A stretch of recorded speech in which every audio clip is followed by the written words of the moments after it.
Obstoj travišč je v našem klimatskem območju predvsem posledica človeškega delovanja skozi zgodovino. Vršna vegetacija je namreč večinoma gozd, ki so ga ljudje v preteklosti skrčili zaradi potreb kmetovanja.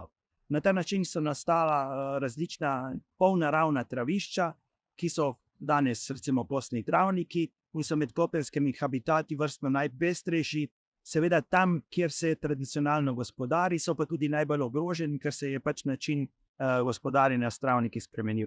Vrstno pestrost travnikov lahko varujemo na dva načina, in sicer tako, da jih varujemo na mestu samem, kar je sicer najboljše, in to imenujemo varovanje in situ. Če to ni mogoče, ali pa če želimo zagotoviti ohranitev pestrosti travišč, pa se poslužimo tudi ex situ pristopov varovanja, ki jih lahko izvajamo na tri različne načine.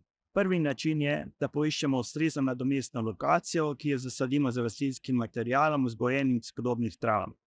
Drugi način je vzgoja rastlinskih vrst iz semen, pobranih na ekstenzivnih, varstveno pomembnih travnikih, in hramba živih rastlin v rastlinskih zbirkah. Tretji način pa je hramba semen posameznih travničnih rastlinskih vrst v trajnih semenskih bankah ali pa v obliki semenega drobirja z mešanice semen različnih rastlinskih vrst, shranjenih v suhih semenskih bankah. Hramba semen v trajnih semenskih bankah poteka bodisi v papirnatih ali platnenih vrečkah ali pa v steklenih kozarcih, v omarah, v suhih prostorih, bodisi v stekleničkah, v hladilnikih, v zamrzovalnikih pri -20 stopinj Celzija. Pobrana semena se skupaj s preostalimi rastlinskimi deli najprej dobro posuši na zraku pri 20 stopinj Celzija v suhem prostoru. Ko pa so semena dovolj suha, jih očistimo pliv in s tem zmanjšamo volumen shranjevanja ter jih spravimo v semensko bajto. V Botaničnem vrtu Univerze v Ljubljani se nahaja ena izmed največjih semenskih bank avtohtonih rastlinskih vrst v jugovzhodnem delu Evrope, in v njej na primer trenutno hranimo preko 19.000 aksesij oziroma enot vzorcev semen rastlinskih vrst iz Slovenije, ki pripadajo 3500 rastlinskim vrstam. Za hranjenje semen v semenski banki je zelo pomembno, da so semena nabrana zrela, da so rastlinske vrste pravilno definirane in da je vsaka posamezna vrsta nabrana z različnih biodiverzitetno pestrih travnikov, ker le na ta način povečamo znotraj vrsto genetsko pestrost, s čimer se na ta zveča tudi možnost za obnovo travnikov na različnih lokacijah, ki so pod vplivom različnih okoljskih dejavnikov. Obnova ekstenzivnih travnikov lahko poteka na intenzivnih kmetijskih zemljiščih, na katerih želimo obnoviti varstveno pomembna travišča, lahko pa tudi na degradiranih zemljiščih, po melioracijah, posegih v okolje ali pa na ožjih površinah, kot so cestni robovi in urbane površine, kot so na primer vrtovi in parki. Obnova travnika poteka v več korakih. V nekaterih primerih lahko travnik vzpostavimo relativno hitro, če gre za spremembo intenzivnega travnika v ekstenzivnega, pa gre za večleten postopek, ki nato zahteva tudi ciljno upravljanje. Travniško združbo, ki želimo obnoviti, izberemo glede na značilnosti mikrolokacije, kot so tla, nagnjenost, ekspozicija in nadmorska višina, pa tudi naravovarstvene cilje, zgodovino rabe in možnosti upravljanja po obnovi. Pred obnovo analiziramo tla, da preverimo vsebnost hranil v tleh. V primeru prevelike količine hranil, predvsem dušika, najprej nekaj let s košnjo raste odstranjujemo hranila iz tal. Če gre za njive, lahko v prvem letu posadimo tudi zahtevnejše poljščine, ki lahko pomagajo pri izčrpanju presežkov hranil.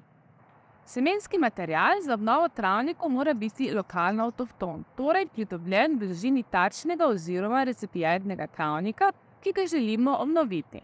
Tako zagotovimo ohranjanje genske čistosti in pestrosti različnih populacij rastlin.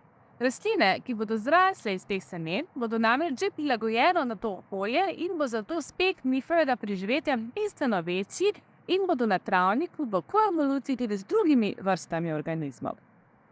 Pri izbiri donorskega travnika, s katerega želimo pridobiti semenski material, se je dobro posvetovati z izkušenim botanikom. Pri izbiri takšnih travnikov moramo namreč paziti na ekološke dejavnike travišča, kot so tip tal, vlažnost in rastlinske družbe. Donorske populacije morajo biti tudi stabilne in brez invazivnih rastlin, ki bi jih na ta način razmestili na nove površine. Iz vseh teh omenjenih razlogov pa se pri obnovah travnikov vsekakor izogibamo kupovanju komercialnih semenskih mešanic tujega izvora. Obnove se lahko lotimo z uporabo sveže pokošenega travinja oziroma zelenega mulča, semenske mešanice trav in različnih zeljnatih rastlin ali senenim drobirjev. V primeru obnove sveže pokošenih zelenjem je to takoj po odkosu na donorski površini, kar storimo v času zrelosti večine semen, prenesemo na recipientsko površino travnika, ki ga želimo obnoviti in kjer se potem pohiši. Če hočemo, da je efekt hitrejši, je dobro pozeline strojno ali ročno obračati, ker se na ta način utrese več semen. V semenske mešanice pa semena nabiramo s krtačnim strojem, ročnim sesalnikom ali ročno, praviloma takrat, ko semena zgozorijo. To je od srede junija do konca avgusta. Odvisno pa je od posameznih sezonskih in mikroklimatskih razmer ter samega travnika. Pri obnovi sveže zelenjem je pomembno, da to čim bolj razpršeno razporedimo, torej tako, kot je na pokošenem travniku. To je najlažje narediti strojno, ker je to potem najbolj enakomerno. V tem primeru je lahko razmere 1:1 ali pa za eno enoto površine travnika, ki ga želimo obnoviti, vzamemo material z približno 2-krat večje površine donorskega travnika. Pri semenskih mešanicah pa je razmerje približno 1:3, vendar se točna razmerja lahko zelo razlikujejo glede na stanje recipientskega travnika, tip družbe in lokacijo. Priprava setvene površine je ključni korak za vzpostavitev želenih rastlinskih družb. Ciljno združbo sestavljamo hitreje, če je površina brez ali z redko vegetacijo, saj se vnesene rastlinske vrste verjetneje upeljajo. Če že imamo travnik, potem se tega vsaj nekoliko prebranate, potem nanese seneni drobir ali izbrana semena želenih dodatnih rastlinskih vrst. V primeru pa, da gre za njivo, pa se lahko plevel najprej pokosi in prebrana. Lahko se obdela s plugom, brano ali rotacijsko frezo, pri čemer je izbira ustreznega stroja odvisna od različnih dejavnikov, kot so naklon terena in obstoječa rastlinska plast, pa tudi od pridobljenih dovoljenj. Od začetka obnove naprej je zelo pomemben pravilen način vzdrževanja, ki naj bo prilagojen izbranemu tipu travišča, ki ga želimo obnoviti. Če vse je glede površine in setvenega materiala optimalno, je lahko cvetoči travnik oblikovan v letu ali 2, vendar je za vzpostavitev stabilne združbe potrebnih še več let ciljnega upravljanja obnovljenega travnika v skladu s priporočili za ciljni tip traviščne združbe. Če na površini preveč hranil, pa je za uspešno obnovo potrebnih več prenosov rastlinskega materiala v nekaj zaporednih letih. V tem primeru je sprva potrebna pogostejša košnja, da se hranila porabijo. Če se na travniku pojavijo invazivne tujerodne rastlinske vrste, je le-ta sprva priporočljivo točkovno odstranjevati.